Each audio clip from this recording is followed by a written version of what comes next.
You are listening to the Wealth Formula Podcast with Buck Joffrey. Get ready to change your life. Welcome, everybody. This is Buck Joffrey with the Wealth Formula Podcast. And today I'd like to start out by reminding you that there is an event coming up in Dallas, September 27th, 28th, and it is the next Wealth Formula Meetup. And this is going to be a good time. For those of you who came in last spring in Scottsdale, everybody loved it. It was a 2-day event, exactly like the way we're doing it this time. Cocktail party the night before, and then the day of the event, we have a bunch of speakers, and then we go on a bus tour, and then we have more cocktails.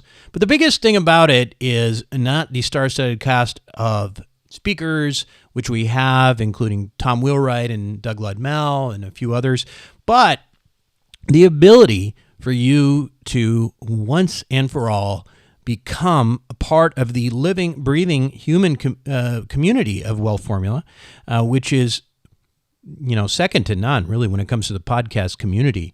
What you find is that this group, and I'm a little biased, but I will tell you without question, I've been to a lot of events, a lot of podcast events, a lot of these kind of communities and real estate people, etc. But this is the single highest quality group of individuals that you will ever meet in one of these settings. Lots of really successful people. I'm not just saying successful investors. I'm talking about people who are successful in their own careers, doing medicine, business, real estate, you name it. But I definitely would love to see you come out. This is a limited size event. We keep them very small because we want them to be intimate. We don't want them to become like this gigantic, horrible thing where it's, really impersonal. So we're capping at only 100 people again. Check it out, wealthformulaevents.com. Again, that's wealthformulaevents.com. Now, if you can't make the live event, there is Wealth Formula Network. And Wealth Formula Network is another thing you got to consider. Wealth Formula Network is basically our private online community. And similarly, it starts with a course with folks like Ken McElroy and Tom Wheelwright, who are Rich Dad advisors in real estate and tax, respectively. We've got tons of things on asset protection, personal finance, insurance, etc. Things like that give you the foundation. And then you move on and you join our private group on Facebook, on our portal. Probably the most popular aspect is the bi-weekly mastermind video Zoom calls, which we get to see each other and talk. It's a really good time. People who are in it love it. Again, check that out at wealthformularoadmap.com. Now, as far as today's show, I want to, I'm candid with you. I'm not a guy who's only had successes, particularly as an entrepreneur. I've had failures, and that's par for the course when it comes to business and in life, for that matter, right? So let me tell you about another one of my failures, if I haven't bored you already with all my other failures. So a few years ago, I'd say maybe 5 years ago, I was listening to a well-known podcast, and I heard this concept. I heard this guy talking about turning single-family homes into elderly care facilities. Well, I got pretty interested in this idea. So I decided to actually fly out to Phoenix to go check out this course live. And I even dragged out another entrepreneur buddy of mine. And we both went. And in short, we both got sold on the concept. And I mean sold very, very, very quickly. And the next thing you know, we were dropping, tens of thousands of dollars on coaching and mentorship programs. You know what I'm talking about. You've bought into things like this before. I bet you if you think about it, you have. I mean, you go to these things and then you're in front of good marketers. I'm not saying they're bad people, but they're good marketers that know that people respond to fear and greed. And this particular option had elements of both, right? So now I'm not saying that this was a program that I signed up for that was completely worthless. It was not. I did learn a lot, and I believe that had things gone another way, that I could have been successful, and I would have had a small business on my hands that might have been worth keeping. However, a lot of things got in the way of that. First of all, I bought a house that was clearly zoned for such conversion, right? Now, this was clearly, no one ever doubted the ability, at least according to the law, for me to convert a house into an elderly facility. But it was clear upon me buying this and starting to, get involved with this, that the neighbors were not going to have any part of it.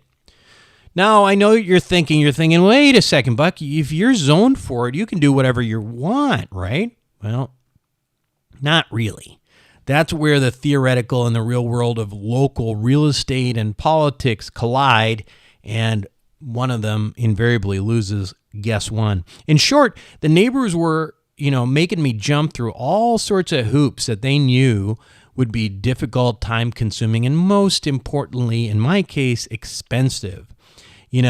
Let me just give you an example. So one of the things they said is, you could do this, but we're concerned about the traffic in the area. So we want to do a traffic feasibility study on this corner, and that alone was going to cost me tens of thousands of dollars. So in the end, I'm thinking to myself, what have I gotten myself into? And I asked my business attorney, who I trust very much, I said, can they really stop me? And he said, no, but they can make you wish you had never started. And so I got the point. So sometimes you got to quit while you're behind and, cut your losses. Now, I understand that. Understand one thing that's important to understand the context of this is that I was already making a lot of money doing things that were not nearly as hard for me and that didn't have a bunch of people, telling me not to do things in their yard and their backyard and I wasn't dealing with a bunch of elderly people and all the issues related to that. So I decided at this point, you know what? I'm just going to sell this house. I haven't lost that much money, and I can sell it. I actually got a good deal on it. I just sell it, and maybe I'll even make a few bucks. So a couple weeks into that process of putting it on the market, the realtor called me up and let me know that he'd taken a potential buyer to the property. And when he got there was a bunch of water everywhere. As it turned out, there was a pipe that had burst, and the realtor could already smell the mold. Fortunately, at least the way I was thinking about it, I had insurance, and it was covering me for just about everything. So we went and we got our contractor, we got permits, but things were going unusually slow. Right? So literally a year later, the contractor had made very little progress other than to tear the thing apart, but he wasn't, for some reason, putting the thing back together. And it started to get really ridiculous because there was all sorts of excuses coming from this guy that made absolutely no sense. And so, you know what? I put my finger on his neck, and eventually I put my foot on his neck, not on my finger. I put my foot on his neck, and eventually the guy confessed that he had taken the money and bought a couple of other houses to flip. Now, what I'm saying, let me just let that sink in. The guy basically took money from insurance that he was supposed to put back together my house. He took that, diverted it into his own funds, figured, you know what, I can make my profit even more by just, flipping a couple houses. He won't even notice the difference because I do this all the time and make more money with somebody else's money. Anyway, boy, can you believe that? Unbelievable. So when I find out about this, and I basically am starting to threaten him, right? So then he agrees to return the money to avoid litigation. And frankly, I didn't want to get into litigation because, in those situations, nobody ever wins except for the attorneys. And the next thing you know, he comes back to me and says, you know what? I actually didn't say anything like that to you at all. I didn't charge, this is just what it cost me to tear everything down, and you were underfunding me, and so I'm not paying you anything. So, well, guess what? So now we're off to the legal races, and if you want to know how this thing ends, talk to me next time at the event, and I'll tell you. But suffice it to say that this didn't end up the way I wanted to, and I probably lost at the end of the day $250,000 with nothing to show for it. Now, all this happened. And I will tell you that I'm not blaming this coaching program, this mentorship program for it. This service provided me was reasonable. And had circumstances been different, I might have had a profitable little business. Now, little is the operative word here because, there was a valuable lesson here because no matter how you cut it, what I was embarking on was an extremely high risk endeavor. And you might say, no, it's not really that high risk. It's like a single family home and, there's elderly people and the demographics right for it. But if I didn't just tell you that everything blew up, listen, at the end of the day, this was surprising, but this is high risk stuff, right? I was doing something here that had not been done in the Chicago suburbs before. It involved significant investment into real estate, and there was, neighbors involved. There was local politics involved. And you know what? There's just an enormous number of moving parts, which I couldn't have predicted necessarily. But in retrospect, I think, well, yeah, of course, So for a guy who'd already had some highly profitable businesses at the time, did it make sense for me to sort of jump on this bandwagon? In retrospect, absolutely not. Even had things turned out okay, the reward simply was not high enough for the risk involved, right? Understand, I am a serial entrepreneur and I've had successful multiple, startups.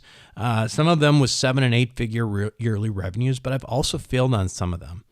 And that's why when it comes to my entrepreneurial activity, I never accept outside money. I never take money from investors. I had people ask me about this before, but I'm really only willing to take investors on things that are boring and safe and things like, multifamily real estate and self-storage and things like that.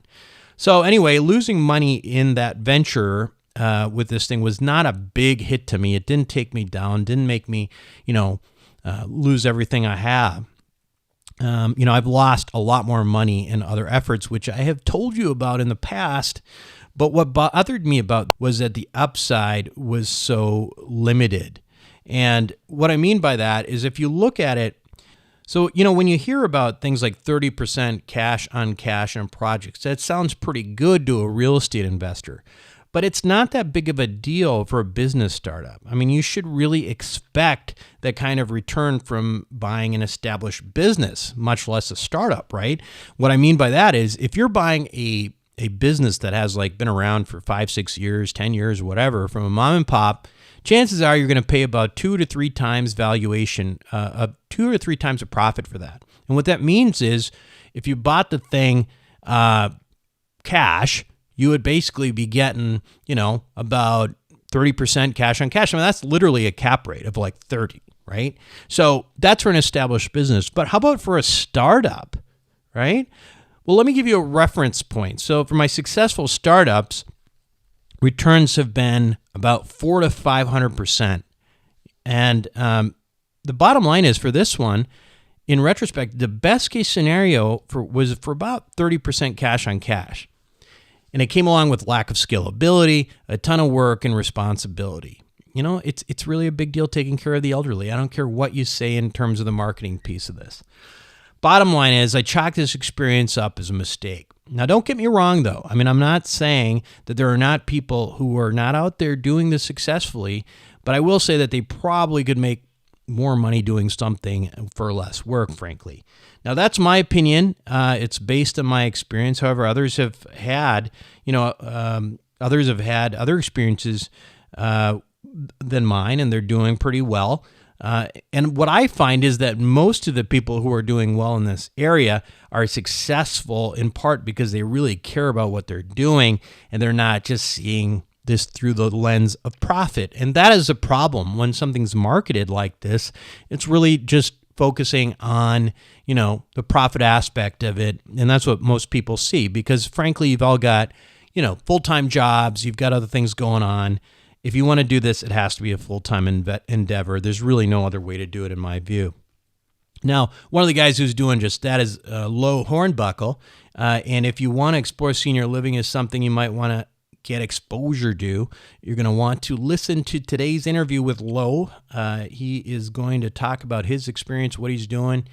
And, I'm not going to, in this interview, I got to say, I was not easy on Lo because I already have sort of a negative experience to talk about. So, I never let things hang back, and I'm trying not to, just throw softballs at people. So I was pretty rough on Lo, and he was a good sport about it and had a lot of good answers. So when we come back, listen to this interview with Lo Hornbuckle. Welcome back to the show, everyone. Today, my guest on Wealth Formula Podcast is Mr. Low Hornbuckle. He is the CEO and founder of Sage Oak Assisted Living and Memory Care, founded in 2015. And he focuses on, or at least Sage Oak focuses on, boutique assisted living with 5 locations and a total of 40 beds. And he also has a couple of ground-up developments in the works. He is 37 years old and lives in Dallas, Texas. Lo, welcome to Wealth Formula Podcast. Thank you for having me, Buck. How are you today? I'm good, man. I mean, you and you are on Facebook a lot, and so I find your feeds pretty entertaining. So, I have sort of unfollowed probably about 90% of people on there, but frequently I get caught up in the low hornbuckle stream. I think there's a lot of people that just enjoy the fact that I try to be authentic online, and there's a lot of fake people online, and I am the same person offline and online. So actually, I'm probably more reserved online, if you can believe it. So yeah, well, that's interesting. Yeah, no, I agree with that. Yeah, I don't really have a social media body double either, and find myself saying things that are sometimes controversial or whatever. Or coming across very abruptly. Not you, no way. Anyway, yeah, we've been going back and forth on social media, and I kind of got curious about what your story was, and it looks like you're involved with this. You're involved with an area that we don't talk much about on the show for these days. We have in the past, but. You got interested in assisted living. So was a guy who's, back in 2015, you have been, 33 years old? So what's a young buck like you interested in assisted living for? What's the idea? What got you into it? Yeah. So first thing, when he says young buck, I assume he means deer reference, and not that I'm the spitting image of him as a young man.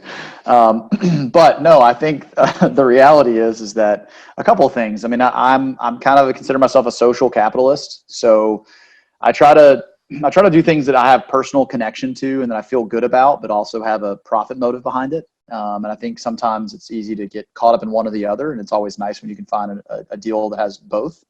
So I got into assisted living because I thought it was a great business opportunity. However, I had a father that went through a bad experience on hospice. And that was when I got into the business, all those emotions and feelings kind of started flooding back. And I kind of realized that this is kind of my opportunity to do something positive in the face of something that was negative for me and my family. And so that's really kind of what I think kind of kept me in the business. And I kind of have a very different background from most people in the space. So it kind of allowed me to kind of bring an outsider's approach. And that's what I think has kind of allowed me to grow relatively quickly, is that I look at the problems in the business from a different set of eyes. And so that's been kind of helpful. So I got to be careful that I don't relinquish my outsider status by being too much of an insider. Yeah. Like every presidential election, right? Yeah, that's one angle. Hopefully I'm more qualified than any of them, but we'll see.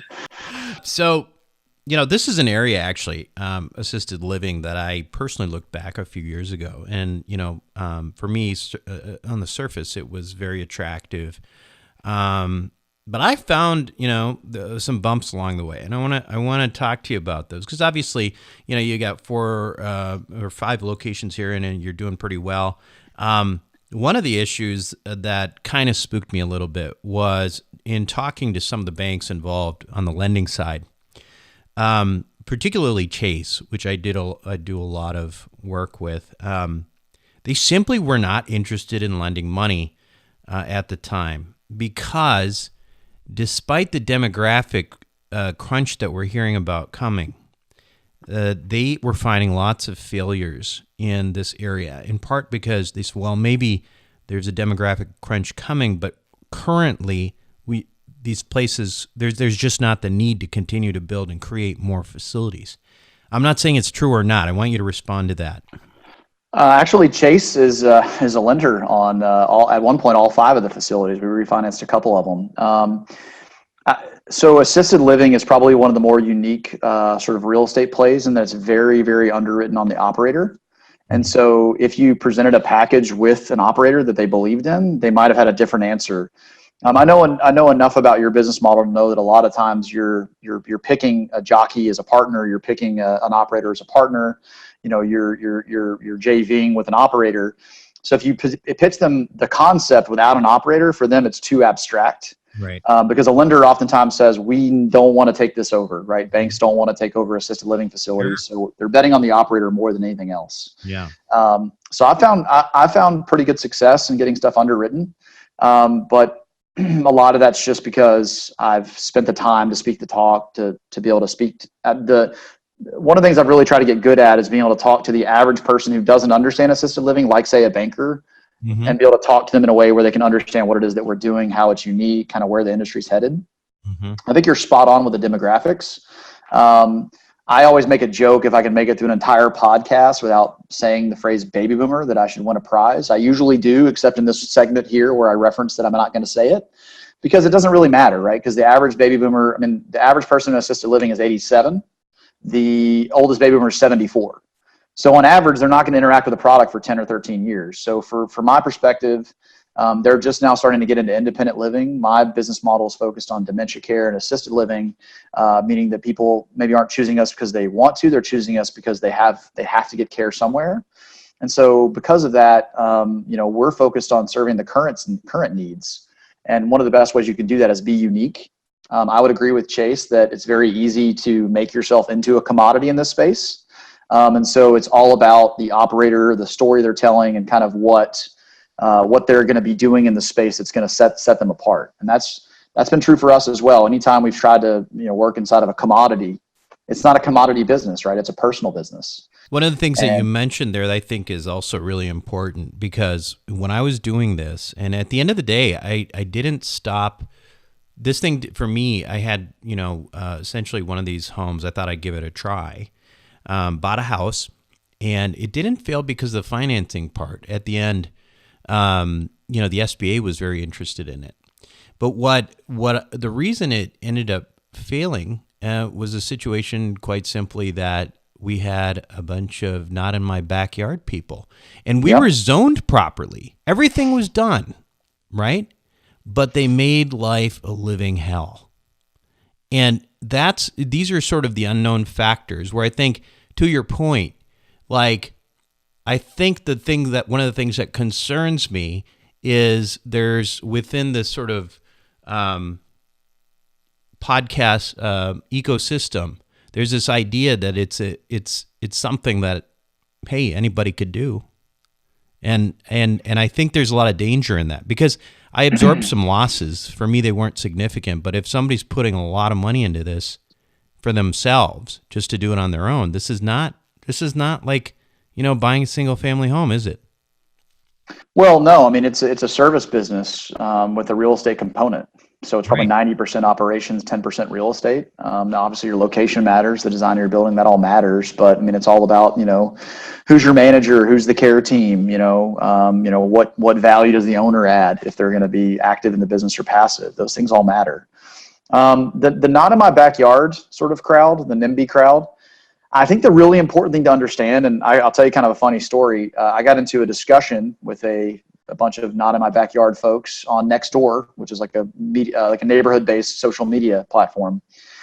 And I was very respectful. I'd gone down the rabbit hole of getting into arguments online. I just said, hey, here's what we're doing. Please come check it out. Here's my phone number, that kind of thing. Engaged when I could. And I actually had a person call me based on that discussion where I was persona non grata very clearly, move into our facility because she witnessed me have this conversation. And she's like, hey, I didn't know you were in our neighborhood. And she moved her mom in. So for every person that's aggravated that you're there, there's probably 4 or 5 that are happy you're there. They just don't vocalize their opinion. And so for me, that was really eye-opening to realize that there's an element of that to it. So that's probably your first question. I think my point on that was that they never let it happen, right? I bought the house, and they did everything in every possible way to obstruct my ability to move forward and turn it into an assisted. facility. So you said you were zoned for it. So if you were zoned for it, how are they able to do that? Because it's not, the reality is that they can make your life miserable. They can make you do traffic tests. They can make you do all sorts of stuff. Before you know it. Was this in California? No, this was in Illinois. Illinois, okay, got it. And not even Cook County. Got it. And so that was a lesson for me. And believe me, I'm not saying that this is, your model, whatever. You're a guy who does this, for a living now. And my point is that my concern is this idea that anybody can go out and do this and it's not that hard. I found this to be extremely challenging and time consuming, ultimately not a good deployment of capital for me personally as an operator. But okay, so let's talk about that boutique part too, because that's something that you and I, listen, I think it's a wonderful model. In fact, my mother-in-law, I moved her in, my wife and I moved her into an Alzheimer's facility here in Santa Barbara, which is it's probably maybe 12, maybe 10 people. And it's fantastic. Okay. It's absolutely fantastic. And the owner is there all the time. And that's one of the reasons that makes it so damn fantastic, because this guy cares so much. But that's the exact same thing that I turn around and say, how is that scalable? How is that model scalable? So I think there's a few things. So I think I'll maybe go back to your original question and tie it all together. So I do think the idea that anyone can do this is potentially incorrect. I work for an organization that helps train people how to do this. And part of the reason why they hired me is I have a very different story from the gentleman that runs the organization. And he's progressive enough to say, hey, let's assemble 4 or 5 people that have different stories. I'll tell mine, you tell yours, and people are going to resonate with who they resonate with. So I never tell anybody this is easy. In fact, what I like about it is if you think about yourself, you're an accomplished guy. You couldn't get it done or didn't want to get it done. So what that means for me is that means there's more opportunity for me because I've got a barrier for entry between you and me. So that can be a very positive thing, right? So that's the one positive from that. The second component is that imagine that you had to get that place open to survive, or imagine you had to get that place open to be successful. If your identity of success or your identity of financial success was wrapped up in that event, you might have figured out a way to get it open. Ultimately, you said for you that it wasn't a substantial loss. It was a loss that you didn't want to take, but you've got all these other streams. So there might be a case to be made that in your case, your why about getting that one facility open may not have been strong enough, because there are speed bumps you're going to run into. I've dealt with neighborhoods that didn't want me there as well. And ultimately, I've got to sit down with 50 neighbors and have a conversation with them. We were able to effectively do that. The other thing that I would kind of say is I always start with the legal framework of where the facility is located is my first thing. And some cities have very clearly defined rules where your neighbors can't stop this. So basically, if you're allowed to do it by right versus, hey, you got to send a letter to everybody within 300 feet, they get to weigh in, it's a much different process. I've gone through commercial approval processes before. I've seen them sail through with no opposition on 5.0, and I've seen them be very, very contentious. So a lot of it just depends on the neighborhood population. In my 5 different houses, I actually occasionally will put up illegal signs that have the name of the facility and the phone number. One neighborhood let it stay for 1 year before someone complained, and another neighborhood it lasted 1 day. So just think about how different those 2 neighbors are. So that's just there's a lot of that kind of goes into that process. But in terms of the scalability question, I think that's awesome that the owner's there. If I were selling against that owner, one of the things I would say to the family is, that's great. What happens if the owner gets sick? What happens if this happens? And so I've always consciously tried to realize that if I make myself the center of the business, while it may be good for quality control and it may be good for certain things, I'm just one person. It's going to limit the number of people that I can help, and it's also going to limit my ability to scale, as you described. So I hire people that have big hearts and have big backgrounds. So my corporate staff I'm very corporate staff heavy. So most care homes would have 1 or 2 positions, whereas I might have 3 or 4 positions. I'll hire a nurse, even though it's not required. One of the guys that works for me has his master's in gerontology. So I try to hire really qualified people that also care a lot. And so, I try to hire people that are going to do things without me having to ask. So I went to the facility today, and there was a sign on the door, and it said, hey, we're changing the code. If you have the code, please be aware we're changing the code. Please let us know if you have any questions. And the family asked me why we were doing that. I said, I don't know, but I'm sure they have a good reason. So the point is that I think it can absolutely be scaled. One of the things we try to tell people is if you're going to do this, 1 care home is a lot of work. 2 care homes is twice the work. 3, 4, 5 care homes, you can really hire a good team. So it's kind of the difference between, doing a multifamily complex that has 20 units or doing one that has 200 units. The scaling is going to be better the more revenue you have. And that's really what I've tried to do. And that's why I've tried to grow so fast. Right. Let's go back to sort of this boutique model. Can you describe it for people who don't know exactly what we're talking about there? Yeah, sure. So, for me, boutique is always going to mean small. It's going to be intimate. It's going to be kind of a limited number of people. And then also too, I think it carries, you could have something that's small and intimate that's also kind of sort of lower end that caters to maybe like the lower middle or below. And so we really kind of go after kind of the upper middle or the lower high end. So our facilities are probably 20 to 40% more expensive than the national average. And we do that because we really want to make sure we provide a really high service. I do think there's a huge need to solve the affordability problem in senior housing. I don't know that I'm the guy to do that because I notice every time I'm doing stuff, I gravitate toward how to create revenue. And I'm not the guy that wants to look at how do I cut expenses. And I think the answer in solving the affordability crisis of senior housing is an expense-driven one. So kind of what I think is going to happen on the affordability side is I think you're going to see a house like what you described with your mother-in-law. Mm-hmm. Maybe there'll be one person and a couple of robots because that may solve some problems. You're always going to have a human element. But labor is a real challenge in our business. And so there's going to have to be, and maybe what you have in each room, there's a startup company. I don't think they're doing a very good job. I almost did some business with them, but I think the idea is sound. They're putting medical grade radar in residents' rooms, and they can track breathing rates. They can track all kinds of things. And so they literally can feed this into an algorithm and predict like, hey, you're on track to get a urinary tract infection, or you haven't eaten as much or haven't had enough to drink today. And so I think you can do some things with technology to solve the affordability piece. And I think that's fascinating. But from my perspective, I just want to be a guy that provides really high level service. And so I focus on, $6,000 a bed, $6,500 a bed, as opposed to the $3,500 a bed. I would love to potentially have a separate brand that works on the affordability issue. But me personally, I'm way driven by how do I add value to these people and how do I charge more versus how do I save $1 a day on food? That's not who I am as a person. Right. Okay. So let's kind of go back to this again in terms of an individual, because again, I'm trying to do 2 things here, and I'm trying to address the idea because people have asked me whether, what do you think about, starting one of these things or whatever. And then there's the other part of it, which is, having somebody like you who, you partner with or whatever. Sure.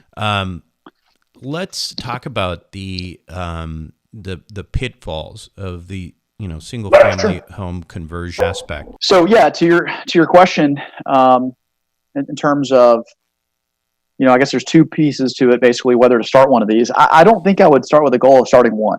I think that's the first thing. Mm-hmm. You may do one with my approach, and what I've always told everybody is, when I went to the class to learn how to do this, there was a couple that was in the same class as me. And philosophically, they were probably pretty aligned with you. And they said, we're going to be hands off. We don't want to give ourselves a job. And I said, that's cool. I'm going to be hands on. And I said, it'd be kind of funny, like we place a bet on how that goes. And we didn't place a bet, but we had a discussion about it. And the idea was, I said, listen, if you're a boxer, you spend your entire career trying not to get hit, but you also need to learn how to get punched. That's a very important part of being a boxer. But all the things you train and do is about avoiding getting punched and delivering punishment. But the bottom line is you can be great at that. And the first time you get punched, you just fall to the ground. You're not going to be a very good boxer. And so in assisted living, what I can promise you is you're going to get punched. It's just going to happen. There's pitfalls, there's challenges. In any business, though, that's not just assisted living. I think what I'm trying to say to you is that the idea that this is just some asset that you buy or you acquire and you set it and forget it is bullshit. It's a business. And that's Agreed. the way it needs I to be think it marketed. can get to that place. I do think that the gap between A to Z or A to C or wherever you want to set the end game, I think it's definitely achievable. And there are people that have pretty closed systems. I mean, I spend probably, if I'm not trying to hire a key corporate person, I'm probably spending about 5 to 10 hours a week in my business. So it's not a super, it's probably spend about as much time as the average podcaster does doing their show and editing it. Right. But I had to get to that point. It took a couple of years. So I think that's the point where people have to realize that there is going to be a process to get there. Now, the solution to that potentially is maybe instead of doing one house, you go buy a portfolio. So you go buy 5 or 10 houses that are already operating. We've had some people do that. I bought 3 in the span of 3 months. So that's understandable as a way to do it. And then the second part is, I think there is merit in finding someone, maybe not me, but someone like me that's figured this out and done it for a couple of years. The average person that's run a successful assisted living business, a lot of times they're either nurses or social workers. They come from a healthcare background. They don't necessarily understand construction and finance and all those things. So there's a real opportunity to take our two communities, right? The real estate syndication, community, and then the healthcare community, and kind of marry them together. You're obviously an example of that. And I think there's some opportunity there. So I talk to people all the time that have been running 2-3 care homes for 10 years and they want to grow and they don't know how. And so there may be an opportunity to marry those two things. Let's talk about exits, because this is one of the things that I kind of had an issue with regard to the boutique side that I ultimately just stopped because it was an issue that I could not kind of get across. So I personally, and again, this is just me, I don't really like to specifically get involved with business activity unless I feel like there's a way for me to exit with a significant multiple. It's just too much work in general. And I've unfortunately been involved with way too much brick and mortar and have the scar tissue to prove it. But say you start something from scratch. You might be better off buying something, as you said, because at least you have a track record. But if you start something from scratch, you take a single family home and you convert it, and it doesn't work out, the thing doesn't work very well, what do you have left? You've got a single family home converted into a facility, which at that point you can't really, you could, but the expense to turn it back into a single family home would be very high. Again, I'm just trying to go through some of the thought processes that somebody probably ought to be thinking about if they start to do this kind of thing. So what about that? Do you see the exits are that one of the aspects of the concern is failure and the lack of the or inability to dispose of that asset as something that is a lot more liquid, which is a single family home. So address that. So a couple things. I may not be the expert on how to convert an assisted living facility back to a single family home because I haven't had to do that yet. Right. But I know I've thought about that for sure. When I did my first one, I said, okay, if we do this deal and it goes bad, then here's what we're going to have to do. Maybe I don't have to convert it. Maybe I just find a really large family that doesn't want a garage. Maybe, like a family of 10. It's a great house for you. Wants one of those showers where you could fit like 3 people in. And you know what we call that in real estate? We call that future proofing. It's future proof. Now you can age in place. Yeah. So I've thought about that, but ultimately, yeah, I think the goal is not to fail. I think if you do the deal right, there's enough margin here where even if you're, when I use the word margin, what I tell people is that think about margin for error is what that means. Mm-hmm. And, if you have a 25 or 30% margin, if you take some lumps along the way, you can still have a profitable business. So maybe the house, instead of making $150,000 a year, maybe it makes 70. Mm-hmm. That's a pretty good investment on $1 million, for example. So I think that if you do it correctly and you underwrite the deal in the right way and you're honest with yourself about what your strengths are as an entrepreneur, then I think you can be very successful. As far as the exit multiple, I think the business itself is going to be worth between 2 and 4x. I don't think it's as an individual house. I think that if the house is making $100,000 a year, you're going to be able to sell it for the real estate and then anywhere from 2 to 4 times what that business is making. The exception to that might be if you're selling 10 or 12 houses or 15 houses and the total income is, say 1.5 million, 1.2 million, then you may be able to sell it for a multiple because you have enough beds to have scaling and things like that. There's some software things that can be brought to the table. There's some efficiencies with those numbers. So I think that the exit, I think you're right in the sense that the exit is It's not a rosy exit, and you're never going to get like an apartment deal where you're going to sell it for 20 times or 18 times net operating income. That's not what's going to happen. But what you can have is you can have a thing that you can hold for 10 or 12 or 15 years that just produces ridiculous cash flow. And there's an element of investors that are less concerned about velocity than they are about simplicity. So if I do an apartment deal, and if you think about all the apartment deals that have retraded in 5 years, right? They've been traded 2 or 3 times. Those investors have to then underwrite a new deal, find a new opportunity, put the money in, do a 1031, do a tenants in common. It's a lot of crap. And some people really want to set their investments and go. And so for some people, it's like, hey, if I can get a 10 to 15% cash on cash return and I don't have to think about it, I just get my check every month, there's an element of that that's attractive to them. And so I think this investment really has to be geared toward a certain type of investor. And again, it all really kind of comes down to the operator. I mean, I had no experience in the business when I started, and I think we've managed to produce a really good operation. I think I had some unique skills that I brought to the table, and I look for that in people that want to be successful. Obviously, I look for people that have certain skills that are going to help be successful. And the number one skill is, can you sell? Can you market? Because ultimately, you're going to be able to find someone that's going to take good care of your residents. But you've got to be able to articulate how you're unique, and you got to be able to go out into a marketplace and convince people to trust you and move into your home. And that's probably sometimes the biggest challenge people face. Yeah. So, yeah, good. No, I think that's fair. I mean, I think 2 to 4 is kind of what I was thinking too. Sure. I also think, well, who do you sell it to? You got to find somebody, who's gonna want to pay that, who's gonna want to take that over. Now, if you're talking about portfolio, who's buying a portfolio? Are you seeing a lot of examples of people buying 15, 20 of these things in a portfolio? Well, so a couple of things to think about. So assisted living started in 1983. Most people don't realize it's a very new industry, right? It's not that old of an industry. And care homes have been around for a long, long time, right? Like several hundred years ago, if you got sick, you might go live with someone and they would take care of you, right? But in terms of professional care homes, they're only about 20 years old, 20, 25 years old. So it's kind of a new industry in that regard. What I will tell you is the medical community has very much made it clear they think outcomes are better in smaller environments. That's A.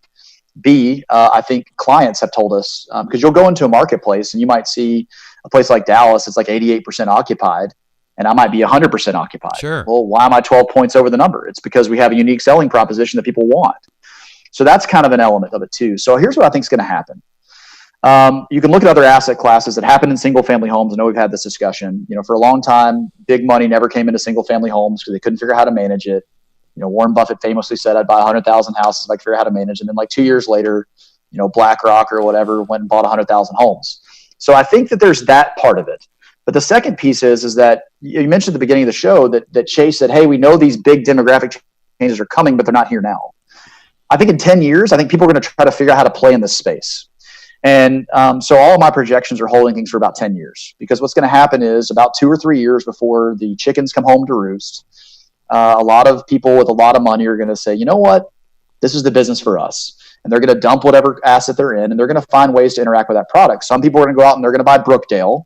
And some people are going to go out and they're going to buy, mid-level players. Some people are going to say, you know what, I want to get assets in Dallas. And I think if I go buy these 10 care homes in these amazing neighborhoods, I can create a return on capital that's attractive to me. And I have access to capital that is very cheap. I can put systems in place. I can put software, and I can add some efficiencies to this operation so I can overpay for it. Right. And I've seen that in other businesses. I'll just one thing I'll just say is the BlackRock comparison. I don't know that I think that that's a reasonable comparison, given the fact that basically what they were doing was buying assets. They were not buying businesses. And I think that's an enormous difference. Well, remember, if you go back and look at the history of them, that they thought that, and then they figured out like, oh crap, we can't manage these. So they had to go through that learning curve. Well, and so I agree. That was the mistake they made. They weren't buying assets. They were actually buying a business. Exactly, and they thought it was assets. But if they thought from the get-go they were buying businesses, they wouldn't have done it.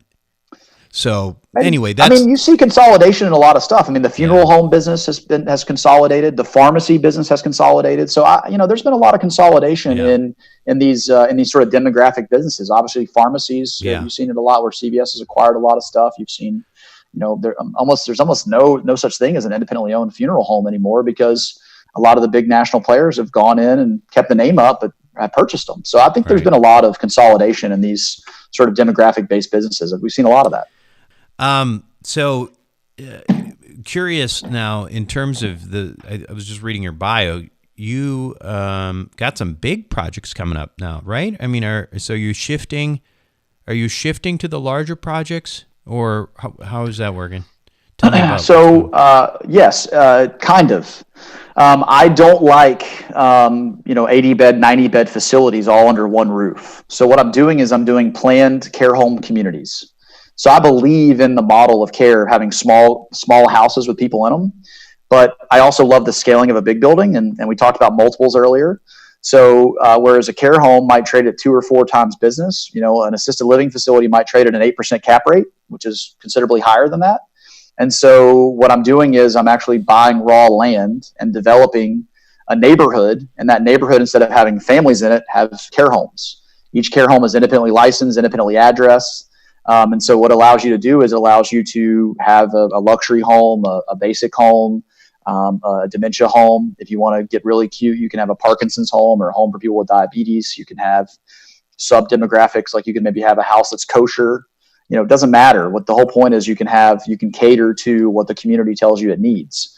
And so we really like those projects because it's kind of the marrying of large projects, which have instant scale, but also the outcomes that are better in care homes. So similar to if you think about your experience with your mother-in-law in Santa Barbara, what if the house next door, instead of being a dementia care facility, was an assisted living facility? She could start there and then graduate to the memory care facility. Mm-hmm. So that's the angle that we're coming from. So I agree with you. For me, the care home business never was the end game. It was the education to get to the end game. Yeah. I don't know that I'll ever be interested in buying a 100 or 200 bed facility that is just like everybody else. One of the ways that I might consider doing that would be just if we had better ratios. So if we basically underwrote the deal to have the same types of ratios of caregivers to residents that I have in my existing business, then maybe I would consider it. But I think there's some real challenges for people to walk down 100-yard hallways and eat with 40 or 50 people. And there's just a lot of, there's some people who don't want to be around 100 people. It's just a fact. There's a lot of people that just don't want to spend their day with 40 other people. Yeah. And so these smaller environments offer something that's very powerful in the marketplace. The outcomes are better. And so we've kind of married the two concepts together to allow us to solve your concerns and at the same time not sacrifice quality and outcomes. Yeah. Yeah. Well, definitely sounds, I think, probably more what I would consider, something that, probably has a greater future in terms of valuation, et cetera. Now, they're doing something like that, by the way, and there's a model somewhere in Scandinavia. Isn't there something like basically having a neighborhood like this or something? Yeah, Holland is really kind of on the cutting edge of dementia care. So there's a lot of stuff that comes there. Yeah, they do a lot of interesting stuff over there. This is an element of that. But what it really is there's a ton of companies that are doing this now. What I would suggest to you is that I don't think they started at the organic level of the business that I did. Because they don't understand what makes their business work. You ever see someone try to replicate something they don't really understand and they just kind of mess up some core pieces? Yeah. So a few things we do that are kind of different. Number one, our houses are architecturally designed to not have long hallways. The cheapest thing you can do is build a rectangle, right? Run a hallway down and have a door. But at a certain point, it doesn't matter if it's small. It's when you're in it, it still feels like you're in an institution, still feels like you're in a big building just kind of shrunk. So we avoid that. The second thing is that most of the site plans that I've seen other people do is they put the parking in the center and the houses face each other. So you kind of feel like you're in an office park. It doesn't feel like a neighborhood. So what we do is we have the houses back up to each other like a traditional neighborhood would. The houses face out and we run the road in a circle around them. So when you drive up, it looks like a regular neighborhood. The other thing we kind of do that's a little bit different is we have an independent sales and leasing center. So when you pull up, the first thing you see is you see an opportunity to pull in, go have a conversation. So you're not in an assisted living facility or a dementia care facility talking about mom or dad. You're in a professional setting to have a conversation, get questions answered. And then after we answer questions, get a feel for what you need, then we take you to the appropriate house. And if you've ever tried to tour an assisted living facility, it can be kind of chaotic. And especially on these campuses where people might be all over campus, it can be real challenging. Like, yeah, go down to building 5, ask for Karen. The tour process is kind of difficult. And so we've really tried to hone in on the fact that people want to get their questions answered. They want to be heard, and they don't necessarily want to run all over campus to try to find the tour person. And so we've kind of created and it's a heavy expense. You're going to spend, a few $100,000 to build that building.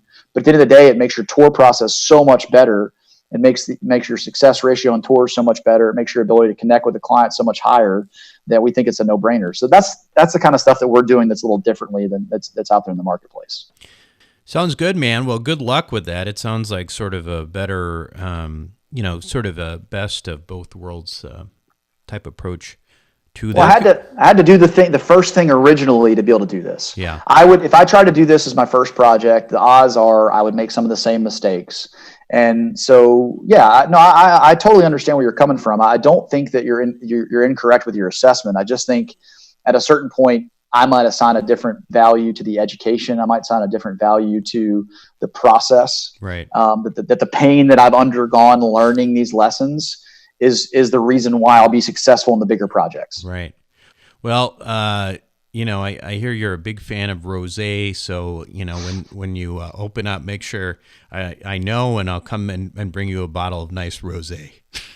Absolutely. So, how can we get a hold of you? What's the website? What's the information? Yeah, so our website the company's called Sage Oak Assisted Living and Memory Care. So the website is The Sage Oak, so TheSageOak.com. And my email address is LOE at thesageoak.com. And just to prime the pump a little bit, people can reach out for anything. So if you're in Kansas and you're looking for a place for your mom and you need advice, feel free to call me. I'll try to connect you with the provider I have there. If you're interested in more in the investment avenue, please let me know. And if you want to learn more about how to do this, then I can connect you with some resources there too. So I try to make myself available in a lot of different capacities if I can. Sounds good, Lo.